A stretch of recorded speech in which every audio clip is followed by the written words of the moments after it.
오늘 하나님께서는 호세아서 5장에서 그 유다와 또한 북이스라엘 모두를 심판하시고 또한 통치하시고 다스리시는 그 완전한 통치자로서의 하나님으로 우리 가운데 계시하십니다. 특별히 이 유다와 에브라임, 남유다와 북이스라엘이 하나가 되어야 할 존재임에도 불구하고 그들이 서로 반목하고 싸우고 또 자신들의 욕망을 채우기 위해서 하나님께서 정해주신 옛 경계표를 옮겼다. 10절에 유다 지도자들이 그 경계표를 옮기는 자들과 같이 자신들의 영토의 확장을 위해서, 영토의 소유를 위해서 하나님이 지어주신, 또한 하나님이 정해주신 그 경계표를 옮겼다는 것에 대하여서 진노를 그들에게 물같이 부으리라고 말씀하십니다. 얼마 전에도 미국의 바락 오바마 대통령이 이스라엘의 어떤 영토 선을 예전에 3차 중동 전쟁 전으로 옮겨야 된다. 그래서 예전에 팔레스타인이 가지고 있었던 영토가 다시 회복돼야 된다라고 하는 주장을 하기도 하였습니다. 그것이 평화의 해법으로 내놓은 세계 최강대국 대통령의 해법이었는데요. 그것은 정치적인 아니면 아주 짧은 어떤 역사적인 식견으로 말미암는 것이기도 하고 인본주의적인 식견으로 말미암는 것이기도 하고 그렇지만은 그러나 하나님께서 정해주신 그 지계표 안에서 그 경계 안에서 예루살렘이라고 하는 곳은 이스라엘의 영토입니다. 그런데 그것을 3차 중동전쟁 이전으로 돌린다고 하는 것은 예루살렘과 또 이스라엘의 서쪽 서한 영역 쪽에 팔레스타인 자치지구들이 있는 곳들이 다 이제 이스라엘의 영토가 아닌 것으로 영토선 밖으로 그렇게 밀려나는 것을 주장하면서 파문이 일기도 하였었는데요. 오바마 대통령이 재선이 되었습니다만은 계속해서 그러니까 이 미국의 대통령들은 임기를 이제 2번 재임을 할 수 있기 때문에 전 기간에는 그래도 좀 다음 선거를 위해서 조심을 하는 편이지만 이제는 마지막이지 않습니까? 오바마의 어떠한 원래의 본심이 그러하다면 그가 주장하는 것이 또한 지금 이스라엘 지역의 그런 평화의 해법으로 내놓는 것이 이스라엘의 일방적인 그러한 양보를 통해서 그 지역의 그러한 분쟁이 해결될 수 있다라고 생각한다면 굉장히 위험한 어떠한 지금 상황으로 치달을 수 있게 되는 것입니다. 왜냐하면 하나님께서 그 땅을 회복시켜 주셨는데 사람이 그것을 다시 여기서 말하는 유다의 지도자들이 정치적인 어떤 행위로 그 경계표를 옮기려고 하는 그런 시도들은 반드시 어떤 심판을 받게 되고 그것이 어떤 전쟁이든지 아니면 다른 재앙이든지 반드시 그런 심판을 받게 되는데 이것이 또한 마지막으로 가는 또 온 세상이 마지막으로 가는 어떠한 그러한 시작이 되지 않을까 저는 그런 생각들을 하기도 합니다. 그러나 하나님께서 하나님의 땅으로 정해주신 이스라엘 땅이라고 하는 것은 우리가 생각하는 것보다 훨씬 더 큰 의미를 가지고 있고 아브라함에게 너는 너의 본토 친척 아버지의 집을 떠나서 내가 너에게 보여줄 땅으로 가라고 하셨을 때에 단에서 부엘세바까지의 모든 땅을 아브라함이 다니게 하시면서 동과 서로 남과 북으로 다니게 하시면서 주님께서 그 땅을 보여주셨거든요.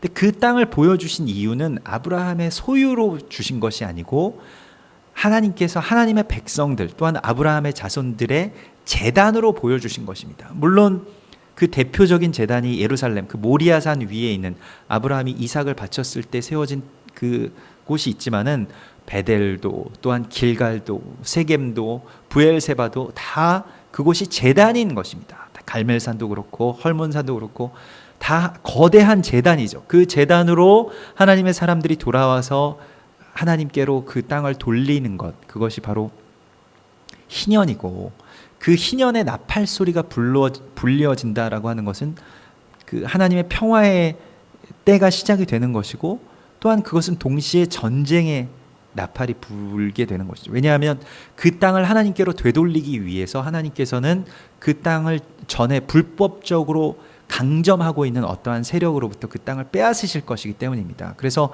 가나안 땅에 여호수아의 군대가 들어갔을 때 우리가 오늘 찬양한 것처럼 그들이 하나님의 찬송을 부르면서 나팔을 불면서 진격하면서 그 땅의 모든 것들을 다 진멸하죠. 진멸하면서 그 땅에 있는 것을 다시 그 땅의 모든 소유자들, 또 그 땅의 영적인 결박들을 다 풀고 하나님께로 그 땅을 다시 되돌리는 것이 그들의 사명이고, 지금도 그 전쟁이 아직 끝나지 않은 것입니다. 그러니까 여호수아의 군대의 전쟁의 참된 사명은 무엇이냐면, 그 땅에 들어가서 그 땅의 모든 우상들과 우상을 섬기는 자들을 다 파하고 그 땅을 제단화하는 것, 그것이 여호수아의 군대, 곧 이스라엘 모든 지파들의 사명인 것입니다. 우리의 사명이죠. 그래서 오늘날 우리에게, 교회에게 이스라엘 회복에 대한 사명을 맡겨주셨다 하는 것은 단순히 이스라엘에 있는 유대인들이 예수 믿는 것을 전제로 하는 것만은 아닙니다. 그것보다 더 큰 의미가 있는데, 그것은 무엇이냐면 우리가 그리스도 예수 안에서 한 세 사람을 이루어서, 그것은 온 이스라엘이 이제 흩어진 그 유대인들의 나머지의 형제들이 하나가 되어서 함께 모여서 하나님께 올라가게 되고, 말하자면 절기를 지키러 올라오는 자들이라고 말하는데, 그것은 희년의 때에 하나님께서 각 백성들이 자기 지역으로 돌아간다고 하였을 때 그 돌아가는 것을 의미하는 것이고, 그 의미 그대로 그 가나안 땅이 전 세계의 제단이 될 것을 주님께서 말씀하시는 것입니다. 그리고 예수님께서 반드시 그 감람산 동과서에 예수님의 발이 서게 될 것이고, 온 열방에 또한 온 믿는 자들과 한 세 사람을 이룬 자들이 그를 뒤따라서 예루살렘 동문으로 들어가게 될 것입니다. 이것이 마지막 때의 천년 왕국의 시작인데요, 그 날이 얼마 멀지 않았고, 이것은 어떤 영적인 상상력에 있는 것이 아니라 하나님의 실제적인 나라의 그 실제로 이루어질 일인 것을 주님께서는 우리 가운데 말씀하십니다. 그래서 오늘 이제 13절의 말씀을 보면, 에브라임이 자기의 병을 깨달으며 유다가 자기의 상처를 깨달았다.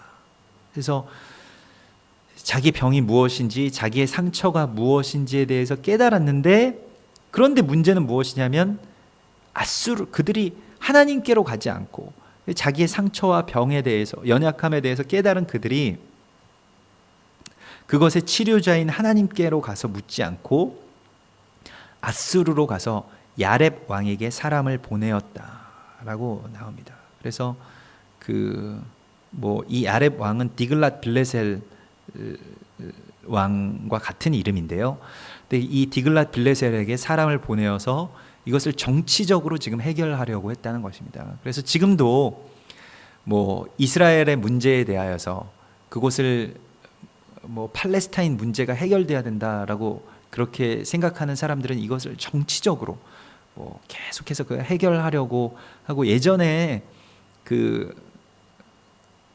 샤론 총리가 이걸 정치적으로 해결해서 무조건적인 어떤 평화를 가져오게 하기 위해서 가자지구의 팔레스타인 자치지구를 건설하고 거기에 자치지구를 인정을 해 주었는데, 평화에 대한 어떤 양보라고 생각하고 이것을 행하였지만은 결국에 샤론 총리가 암살당하였죠. 그리고 또 그 가자지구에서 계속해서 테러가 일어나고, 얼마 전에도 그러한 전쟁들이 일어나지 않았습니까? 그래서 평화가 그것을 통해서 해결되지 않음을, 정치적인 해법을 통해서는 해결되지 않는 것을 우리 가운데 보여주고 있습니다. 미국을 중재로 해서 이것을 어떻게든 그 열방이 세상의 군왕들이 나서는 것에 대하여서 하나님께서는 비웃으신다고 말씀하고 있습니다. 여기에 대해서는 영적인 해법밖에는 존재하지 않습니다. 그래서 지금 우리나라에서도 무슨 어떤 인권을 주장하고 진보적인 어떤 그 성향을 띈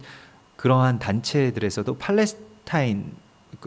팔레스타인이라고 부르는 것조차도 그 땅에 대한 어떤 불경스러운 언어입니다만은, 왜냐하면 이 이스라엘 땅을 이 로마가 이스라엘이 땅이라고 인정하지 않게 하기 위해서 이스라엘이라는 이름 자체를 다 지워버리고 거기를 팔레스티나라고 불렀던 데에서 지금도 팔레스타인 지역이라고 부르는데 기인하지만, 우리가 팔레스타인 지역이라고 불러서는 안 됩니다. 이스라엘 땅이라고 불러야 하고, 하나님의 약속의 땅인 것이죠. 그래서 그 약속의 땅에 대한 해법을 정치적으로 어떻게 해결하려고 하고, 또 뭐 미국의 손에 의해서, 또 뭐 러시아의 의견을 빌어서, 또 거기에 있는 뭐 중동 여러 아랍 지역의 정치적인 어떤 알력과 또 무력을 통해서 그것이 해결되지 않는 것을 주님께서 우리 가운데 말씀하십니다. 그러나 에브라임이 자신의 상처를 깨닫고 유다가 이게 너무 큰 상처들이 있으니까, 계속되는 테러가 있고 전쟁이 있기 때문에 그것을 아수르로 가서 야렙 왕에게 사람을 보내었던 것과 같이 오늘날에도 그러한 해법들을 제시하고, 심지어는 이스라엘의 총리까지도 그러한 해법들을 제시하던 때가 있는데 그것이 다 잘못된 것이라는 것을 오늘 우리가 얼마 지나지 못해서 우리가 알게 됩니다. 그래서 그가 능히 너희를 고치지 못하겠고 너희 상처를 낫게 하지 못하리라 말씀하십니다. 우리의 삶과 사역도 마찬가지인데요. 우리가 이 하나님의 일을 하다 보면, 또 우리의 삶을 살아나가다 보면 어떤 상처나 문제들과 만나게 될 때, 벽과 만나게 될 때 의뢰하게 되는 대상에 대하여서 오직 하나님만을 의뢰해야 되는 걸 머리로 알지만은 실제로는 더 가까운 해법을 찾게 됩니다. 그게 뭐 돈이든가 아니면 그게 어떤 사람이든가 그게 어떤 대상이든가 간에 실제로 우리가 하나님을 믿고 있음에도 불구하고, 또 하나님의 역사와 또 하나님의 말씀을 의지한다고 하면서도 머리로는 그렇게 되지만은 실제로는 가까운 걸 붙들게 되어 있다는 것입니다. 그래서 지금 에브라임이 그러했던 것처럼 우리도 막상 어떠한 일이 닥치면 가까운 사람이나 또 가까운 어떤 돈이나 뭔가를 어떤 의지할 것들을 붙들게 되는데, 그러나 그것은 우리를 낫게 할 수 없다는 것입니다.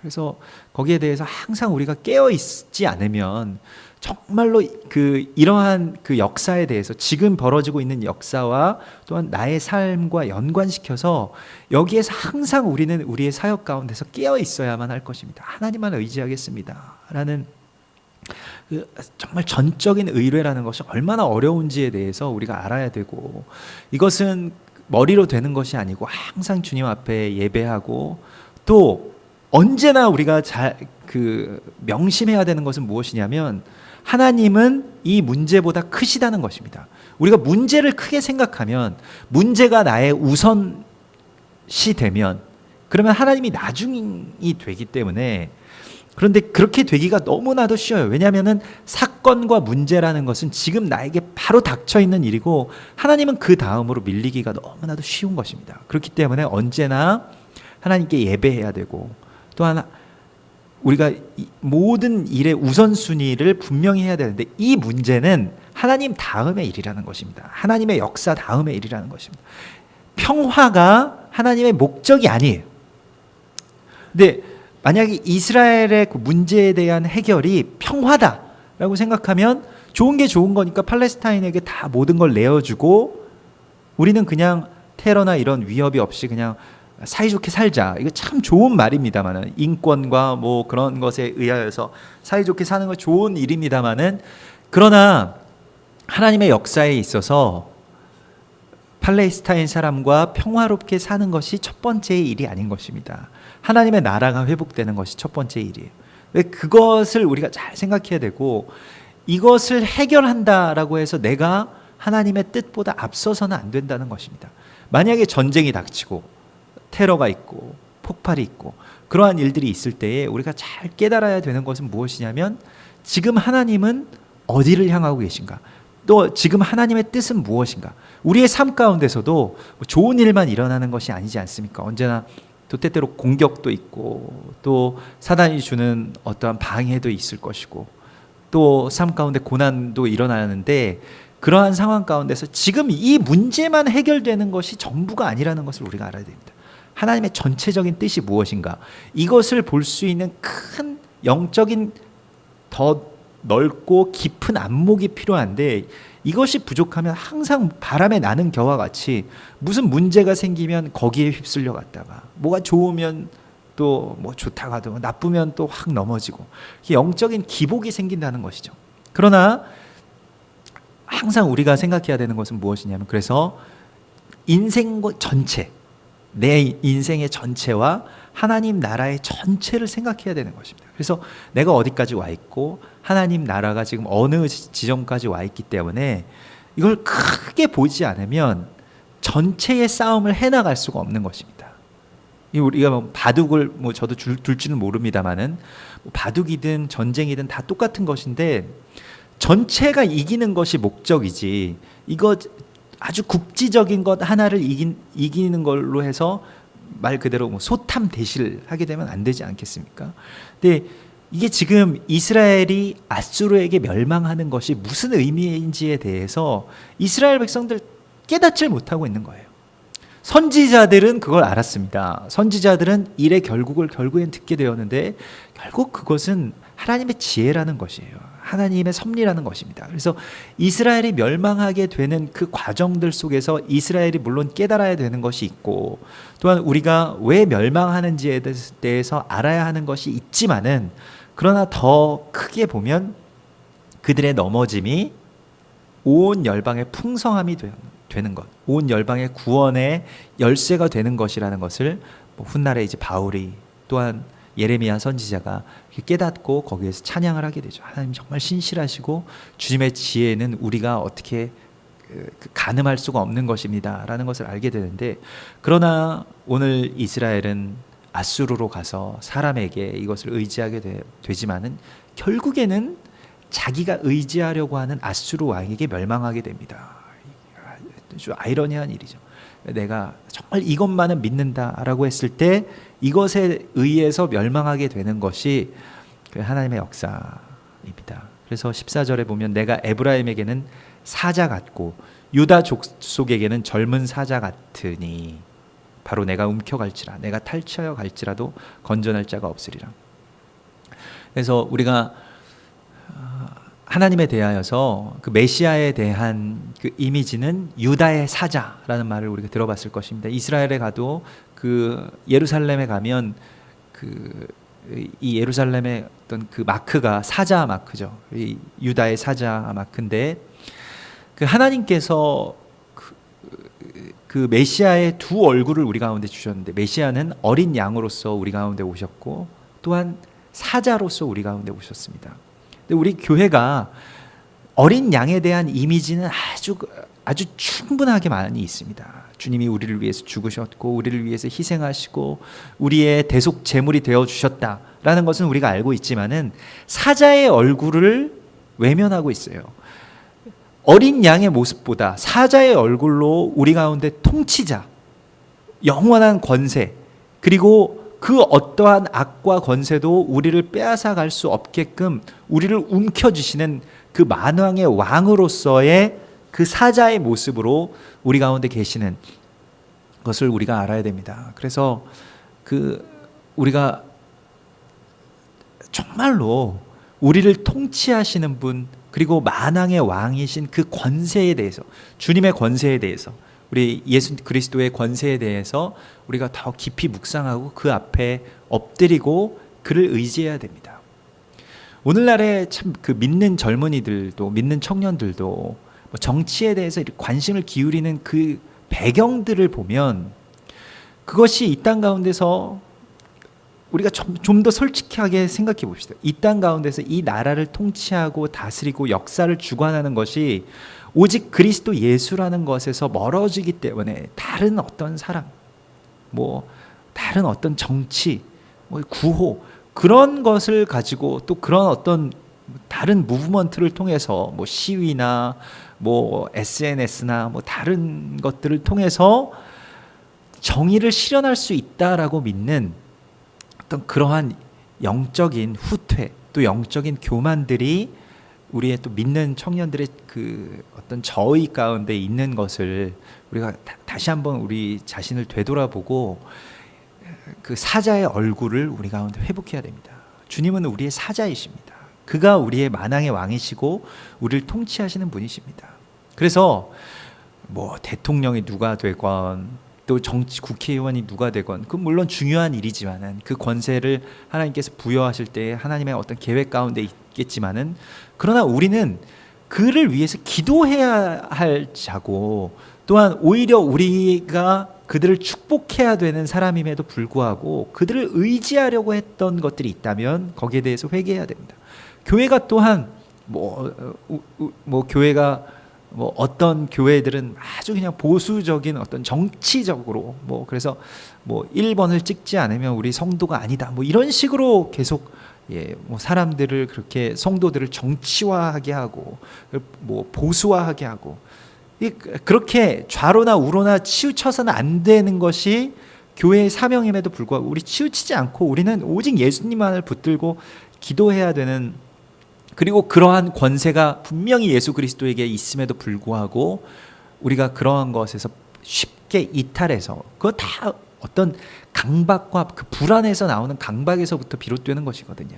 그러니까 어떤 극단적인 정치 성향이라고 하는 것은 결국에는 인간적인 불안에서 나오는 것입니다. 우리는 그것을 이미 초월하신 사자인 예수 그리스도 앞에 우리가 있는 것입니다. 예수님께서 그것을 비웃으시고 그 자기들의 어떤 지혜로 세상을 뒤바꿀 수 있고 사람들을 행복하게 해줄 수 있다라고 하는 그런 구호 앞에서 그 다 거짓말인 줄 우리도 알면서도 항상 속아 넘어가잖아요. 거기에 대해서 주님께서는 비웃으시고 주님께서 오늘 다스리신다고 말씀하십니다. 그래서 창세기 49장 9절에 보면 이 야곱의 축복의 구절 가운데서 유다에게 야곱을 통해서 하나님께서 주신 축복이 바로 유다는 사자 새끼로다. 내 아들아 너는 움킨 것을 찢고 올라갔도다. 그가 엎드리고 웅크림이 숫사자 같고 암사자 같으니 누가 그를 범할 수 있으리라. 이것은 유다에게만 주신 축복이 아니라 유다의 지파에서 나오는 메시아이신 예수 그리스도에 대한 예언입니다. 그렇기 때문에 예수님께서 그 모든 대적들의 결박들을 다 찢고 자신의 것으로 오늘 이 호세아서 5장 14절의 말씀처럼 탈취해서 이스라엘과 유다를 탈취해서 다시 자기의 것으로 가지고 올라가겠다는 것입니다. 말하자면 이 만왕 밀림의 왕인 사자가 자기의 것을 가지고 있는데 누가 와서 그것을 다시 빼앗을 수 있겠습니까? 그래서 우리가 여기저기 무슨 늑대에게 호랑이에게 무슨 다른 짐승들에게 이것을 막 의뢰하고 할지라도 왕이신 주님께서 완전하게 자신이 그것을 품으신다는 것이에요.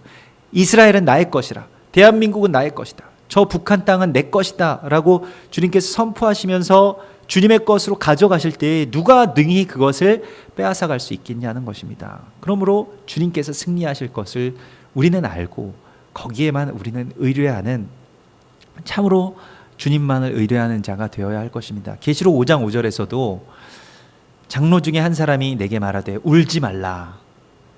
유대 지파의 사자, 유다의 사자 다윗의 뿌리가 이겼으니 그 두루마리와 그 7인을 떼시리라 말씀하시는 것입니다. 이것은 주님의 언약의 성취가 이미 이기신 예수 그리스도 안에서 지금 진행되고 있고 마지막 제7번째 인까지 주님께서 떼시면서 주님의 언약이 성취될 것을 예언하고 계시는데, 그래서 주님께서 이제 주님의 나라를 이제 움켜쥐고 계시고 이것을 사람이 어떤 정치적으로 또 풀 수 없고 우리가 좋은 일이라 할지라도 그것은 풀리지 않습니다. 하나님의 계획과 하나님의 때가 아니면 그것이 열리지 않고 풀지 않는데, 그 대표적인 것이 예루살렘의 동문이죠.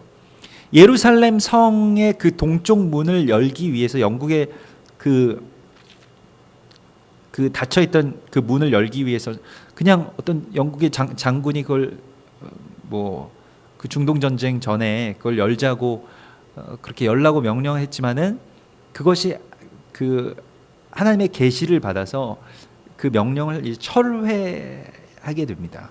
열라고 했으면 열리고 그냥 사람이 열 수 있는 것이 아니라 그리스도 예수께서 이 땅 가운데 오시는 그때에 그 문이 열릴 것이라고 성경이 예언하고 있기 때문에 모든 하나님의 스케줄대로 지금 진행이 되고 있는 것입니다. 그러므로 우리는 주님의 뜻이 이루어질 것만을 위해서 겸손하게 엎드리고 유다의 사자이신 또 만왕의 왕이신 우리 주님 앞에 우리가 더욱더 기도하고 엎드려야 되는 시기 가운데 와 있습니다. 그리고 다른 것 의지하지 말고 무슨 정치인들이나 아니면 어떤 생각이나 사상이나 또 이렇다더라 저렇다더라 하는 말에 휩싸이지 않고 지금 주님 앞에 나아가서 오늘 15절의 말씀처럼 그들이 그 죄를 회개하고 내 얼굴을 구하기까지, 회개와 임재, 이게 회복이 돼야 되는 것입니다. 교회 안에 또 이 땅 가운데 회복되어야 되는 것은 주님 앞에 회개하고 우리가 다른 것 의지하였던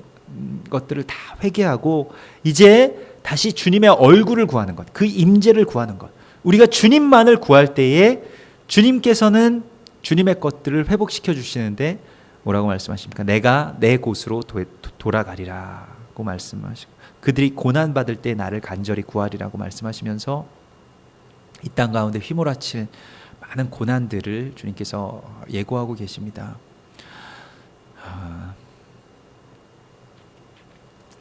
우리가 하나님을 의지하지 않고 어떤 사람의 뜻을 의지할 때에 거기에 대해서 반드시 고난이 있습니다. 그것을 되돌아가기 위한 고난이 있고 그것은 우리가 스스로 판 무덤 가운데 우리가 빠지는 것인데